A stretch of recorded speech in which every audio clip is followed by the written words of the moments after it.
जय श्री कृष्ण। राधे राधे दोस्तों। आज हम भगवत गीता का संपूर्ण सार पढ़ने वाले और अथा आपको जो फर्स्ट पेज में हम लोग आपको बताए कि गीता और गंगा में क्या अंतर है, गीता में कितना पुण्य है और गंगा में कितना पुण्य है स्नान करने से। दोस्तों, गीता में गोता लगाने से और गंगा में स्नान करने से क्या महत्वपूर्ण है वो सारे के सारे चीज़ आपको यहाँ बतलाया था, ठीक है, जो कि मैंने अगला वीडियो में आपको दिखाया भी है। दोस्तों, मैं आज आपको इस पलटी पेज में से आपको बताने वाला हूँ कि गीता और गंगा में क्या अंतर है। स्पष्ट रूप से आपको ये पूरा पढ़ के मैं सुनाने वाला हूँ, समझाने भी वाला हूँ। तो दोस्तों, पूरी गीता को आप सुनिए, पूरी पेज को सुनिए। आपको ये जितने भी दिख रहा है ना, ये पूरा पेज के बारे में आपको आज आपको बताऊँगा क्या है, इसका रहस्य क्या है, गीता और गंगा में क्या रहस्य है, ठीक है। तो चलिए दोस्तों, वीडियो को स्टार्ट करते हैं। तो दोस्तों, पहले में क्या है, आप यहाँ देख सकते हैं फल मुक्ति बतलाया गया है। दोस्तों, आप यहाँ से पहले देख लीजिए थोड़ा सा, ठीक है। गीता गंगा से भी बढ़कर है। शास्त्रों में गंगा स्नान का, ये पढ़िए थोड़ा, शास्त्रों में गंगा स्नान का फल मुक्ति बतलाया है, ठीक है। आप जान सकते हैं गंगा का जो हम लोग पूर्वज से मानते आए हैं कि गंगा में स्नान करेंगे तो आप मुक्त हो जाओगे, यानी कि अपना पापों से मुक्त हो जाओगे। परंतु गंगा में स्नान करने से सव्य मुक्त होता है। लेकिन दोस्तों, गंगा में जो स्नान करता है ना, वो सिर्फ और सिर्फ सव्य मुक्त होता है, मतलब जो नहाएगा वही मुक्त होगा, ठीक है। एक दूसरे को तारने समर्थ नहीं है, एक दूसरे को मुक्त करने में उसका समर्थ नहीं है। गीता में गंगा में जो स्नान करेगा उसी को मुक्त करेगी, बाकी उसका साथी या कोई भी उसको मुक्त नहीं कर सकती, ठीक है। किंतु गीता रूपी गंगा में, ठीक है, ये गीता है, ये पूरा गीता है, आप यहाँ देख सकते हैं गीता रूपी है, ये पूरा गीता है, तो इसी को गीता रूपी गंगा कहा गया है, गीता को ही, ठीक है। तो गीता रूपी गंगा में गोते लगाने से सव्य तो मुक्त होता ही है, वो दूसरों को भी तारने में समर्थ रहता है, ठीक है, हो जाता है। दोस्तों, इसका अर्थ है कि अगर आप गीता को अगर गोता लगाएंगे, गीता को अगर आप पढ़ेंगे या आप समझेंगे तो आप तो मुक्त होंगे ही। ये तो 100% नहीं, क्योंकि आप मुक्त होंगे ही। क्यों, आपको बता दूं, गंगा जो है भगवान के श्री चरणों से निकली थी, और ये जो गीता है सब भी भगवान नारायण श्री नारायण से मुख से निकली है, ठीक है। तो इसीलिए गीता को सबसे श्रेष्ठ माना गया है। तो ये कह रहा है कि दूसरे को भी समर्थ हो जाता है। अगर आप गीता अगर किसी को ज्ञान देते हैं या किसी को पाठ पढ़ने की उत्साह करते हैं, लोगों को बताते हैं, तो उनका भी उद्धार हो जाता है। और साथ ही आप अगर पढ़ रहे हैं ना, आपका घर वाला का भी उद्धार हो जाता है। गंगा गंगा तो भगवान के चरणों से उत्पन्न हुई, जैसे हमने आपको कहा ना, गंगा भगवान के श्री चरणों से उत्पन्न हुई थी, और गीता साक्षात भगवान नारायण के मुख विवंदे से निकली है। यानी कि गीता जो निकली है, गीता जो बनाई है, ये साक्षात भगवान की वाणी है, भगवान की मुख से निकली है। और जो गंगा है, गंगा जो है, गंगा वो पैर से निकली है श्री नारायण के। फिर गंगा तो उसे उसमें आकर स्नान करता है, उसी को मुक्त करती है। परंतु गीता तो घर घर जाकर उन्हें मुक्ति का मार्ग दिखलाती है। आई होप आप समझ रहे हैं मैं क्या बोल रहा हूँ। उन्हीं सब कारण से गीता को गंगा से बढ़कर कहा गया है। जैसे आपको मैंने कहा कि गीता तो सव्य मुक्त करती है, लेकिन सॉरी, गंगा जो है ना वो सव्य मुक्त करती है। आप जहाँ नहाएंगे वही वो मुक्त होगा। लेकिन दोस्तों, अगर आप इसको पढ़ेंगे, गीता को पढ़ेंगे, गीता को समझेंगे, गीता के उद्देश्य को पालन करेंगे, तो आपके साथ साथ आपके पड़ोसी, आपके घर वाला, आपके साथी भी मुक्त हो जाएंगे।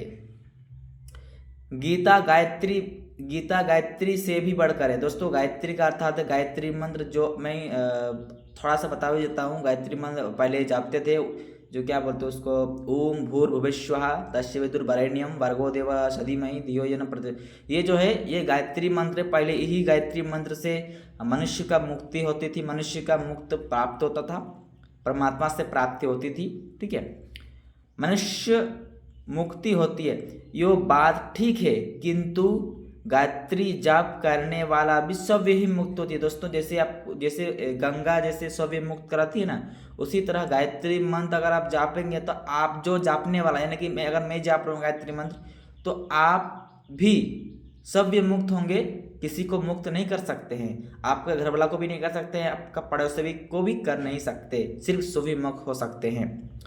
पर गीता का अभ्यास करने वाला तो तारण तारण बन जाता है, लेकिन जो गीता का अभ्यास करता है ना, वो महत्वपूर्ण तारण तारण बन जाता है। ठीक है, जाता है। जब तक मुक्ति के दाता सभ्य भगवान ही उसके हो जाते हैं, तो मुक्ति की तो बात ही क्या है। ये जो गीता है ये संपूर्ण भगवान की वाणी है, और भगवान इस पे वास करते हैं, गीता पे ही वास करते हैं। ठीक है, ये भगवान ने भी कहा है कि भगवान ने भी कहा है कि गीता ही मेरा घर है। ठीक है, जब मुक्ति बात ही क्या है, मुक्ति उसकी चरण धूलि में निवास करती है, मुखी का तो क्या शास्त्र खोल देता है। गीता को सभ्य भगवान से भी बढ़कर कहे तो भी अयुक्त ना होगी। अगर गीता को अगर हम कहे भगवान से भी बढ़कर है तो भी कोई आयुक्त नहीं। क्यों पता है दोस्तों? क्योंकि दोस्तों ये जो संपूर्ण गीता है, गीता को सुन के, गीता को आधार पे ही भगवान अपना कार्य करते हैं, भगवान अपना संसार चलाते हैं। ठीक है, इसीलिए गीता को अगर हम कहे भगवान से भी बढ़कर है तो भी कोई अयुक्त नहीं होगी। भगवान ने सभ्य कहा है, गीता श्रेष्ठतिष्यामि गीता चैतम गृहम गीता ज्ञान पुत्र श्रीलिकोनास पाल्यस्यमः ब्रह्मा पुराण। मैं गीता के आश्रय में रहता हूँ। दोस्तों जैसे मैंने आपको कहा ना, गीता मेरा श्रेष्ठ घर है। भगवान कह रहे हैं कि गीता मेरा आश्रय रहता हूँ, मेरा घर है गीता में ही। गीता ज्ञान का सहारा लेकर ही मैं तीनों लोगों का पालन करता हूँ। गीता ज्ञान के आश्रय है, गीता ज्ञान को करके ही भगवान जो है तीनों लोगों का पालन करते हैं, सृष्टि करते हैं, विनाश करते हैं। ठीक है, इसके सिवा गीता में ही भगवान मुखडंस्य यो घोषणा करते हैं कि जो कोई मेरी इस गीता रूपी आज्ञा का पालन करेगा वो निसंदेह मुक्त हो जाएगा। दोस्तों गीता में कह रहा है कि अगर आप गीता में जितने भी उद्देश्य जितने भी श्लोक से, अगर आप उस श्लोक से, उस उपदेश से अपना जीवन व्यतीत करेंगे, अपना जीवन को जिएंगे, आज्ञा का पालन करेंगे, तो आपको मुक्ति मिल जाएगी, आपको सर्वदा ज्ञान हो जाएगा। यही नहीं, भगवान कहते हैं कि जो कोई इसका अध्ययन भी करेगा उसके द्वारा मैं ज्ञान से पूजित होऊंगा। दोस्तों ये कह रहा है, अगर आप ये गीता पढ़ेंगे, गीता का ज्ञान करेंगे, तो आपके द्वारा यज्ञ भी लिया जाएगा, यज्ञ से संपूर्ण पूजित भी लिया जाएगा। ठीक है, आप यज्ञ भी कर सकते हैं, पूंज भी कर सकते हैं, कोई भी कार्य आप शुभ कार्य कर सकते हैं, भगवान आपका पूजा ले लेगा।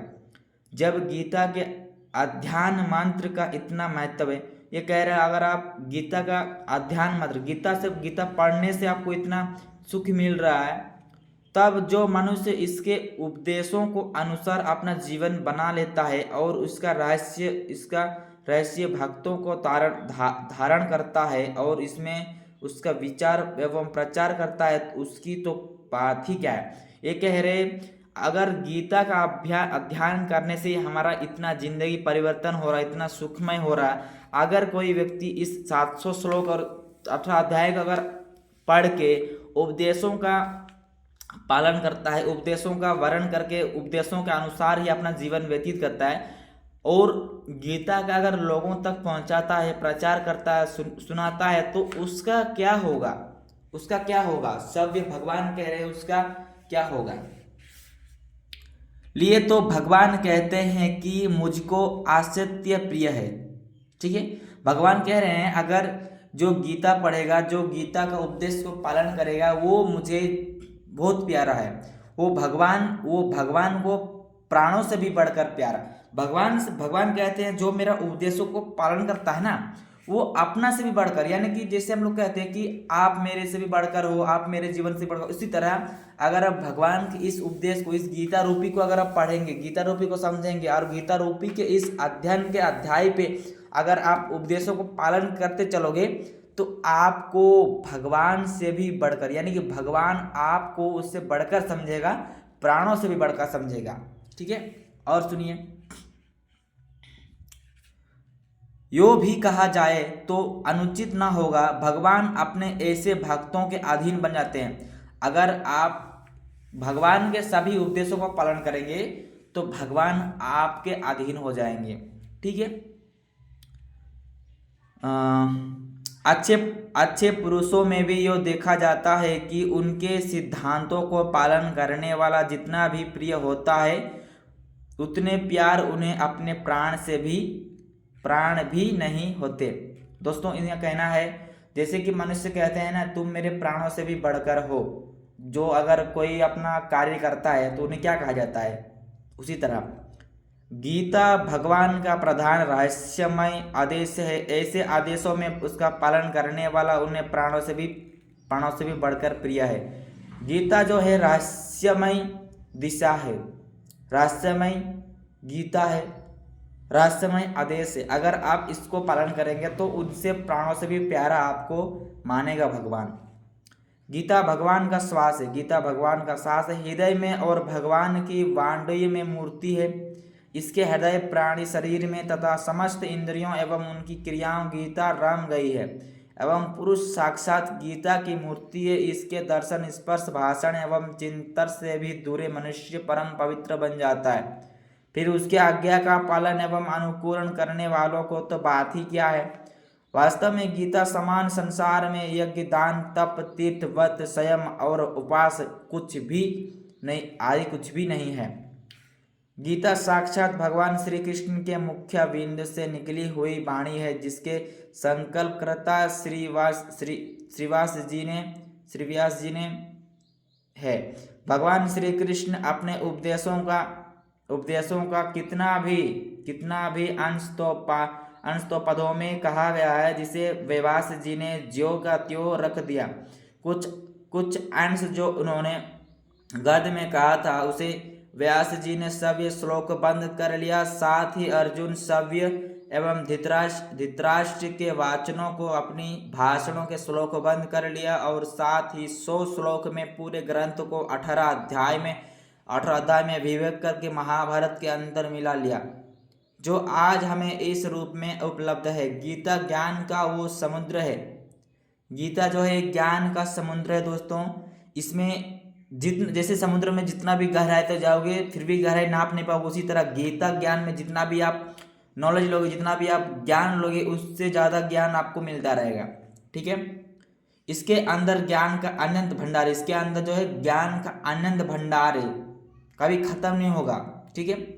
इसका महत्व समझाने में बड़े बड़े दिव्यजी विद्वान और तत्व ज्योलोचक महात्माओं की वाणी भी कुटिल हो जाती है, क्योंकि इसके पूर्ण रहस्य भगवान श्री कृष्ण ही जानते हैं। इसके बाद कही इसके संकलनता व्यास जी। ठीक है।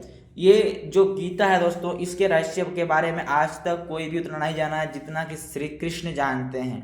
ठीक है। इसीलिए दोस्तों गीता जो है पढ़ना चाहिए, गीता को समझिए, गीता को पढ़िए, गीता को आगे बढ़िए। अगर आप गीता रूपी एक बार पढ़ लेंगे तो आपको जितने भी कष्ट हैं, जितने भी जीवन में कष्ट आते हैं, आप संभाल नहीं पाते, अगर आप गीता को समझेंगे, गीता में 700 श्लोक है, आप 700 श्लोक अगर एक बार पढ़ लेंगे तो आपका जीवन धन्य हो जाएगा दोस्तों, और आप परमात्मा को भी प्राप्त कर जाएंगे। इसीलिए आई होप आप समझ रहे हैं क्या बोल रहा हूँ, आई होप आप समझेंगे। तो जय श्री कृष्ण, राधे राधे। इसी तरह वीडियो मैं ऑफ करूंगा और अगला वीडियो में और फिर अगला पेज में आपको बताने वाला हूँ नेक्स्ट डे में। Thank you, bye bye.